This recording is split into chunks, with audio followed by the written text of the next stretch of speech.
videotape me doing this, videotape each other, it's going to get silly. You ready? I know the second step is also kind of stupid, but hey, you really need to do it. Don't drop your phone, so both hands. That means don't try and do this while you're doing something else. Don't try to do this while you're driving a car. Don't try to do this while you're eating some food. You're just going to get your camera all greasy. Seriously, put both hands on that thing. This thing costs way too much money for you to drop or break or get nasty. Both hands. It also makes it a lot more stable because you're using more of your body and you're concentrating more on the object. You will naturally start to stabilize it. Now, yes, phones are getting image stabilization just like camcorders had already. The phones are getting it. It's great. It's not as good as you doing it right in the first place.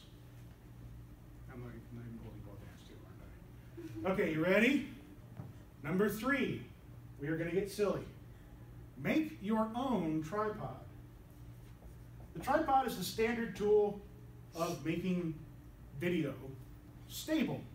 It's a solid base foundation that you can simply pivot and turn on. Now, I don't mean like go get some fucking wood. That's silly.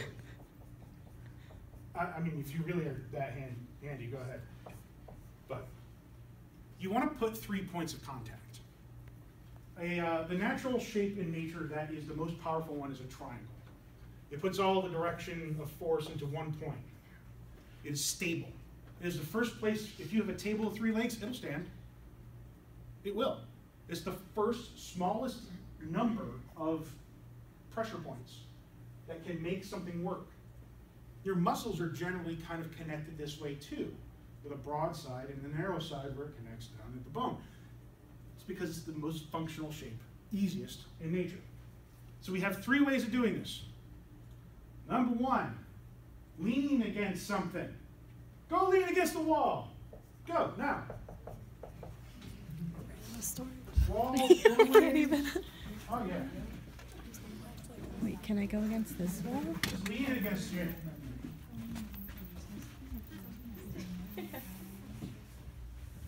Now, in this position, you're using the floor, the wall or doorway or whatever, and the camera.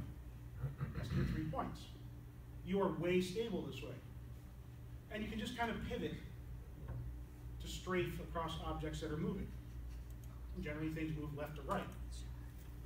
Unless we're talking about UFOs. That's different. The next one is put your camera on a thing. Go ahead, put your camera on a thing. Yeah, seriously, just sit the fucker down and hold it. 2 hands and the object that you put it on. 3 points of contact. Right? Your knee is fine too, yeah. That's fine. We're going to do this outside, inside with digital video cameras. You're going to have no tripod at first. And you're going to have still image. The digital video cameras, some of them have pretty good image stabilization. The Sony ones specifically. The other ones, not so much. So you're going to need to improvise. Putting it on a surface and holding it with both hands gives you that. Put it down, as it were.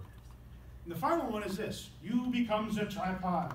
You've all done this before. I know you have, because I've seen you doing it. Some of you have been in my classes. And when you get to that point where you're just tired in a class, and you know, you sit there and you take your chair, and the professor's droning on and on and on, and talking, and maybe it's late at night, or it's a videography class and you're bored out of your fucking mind, and you do this. Instead of your head, lean into the desk so your chest bone is on the desk. Elbows, hold the camera. Right on. Do that. Try it out.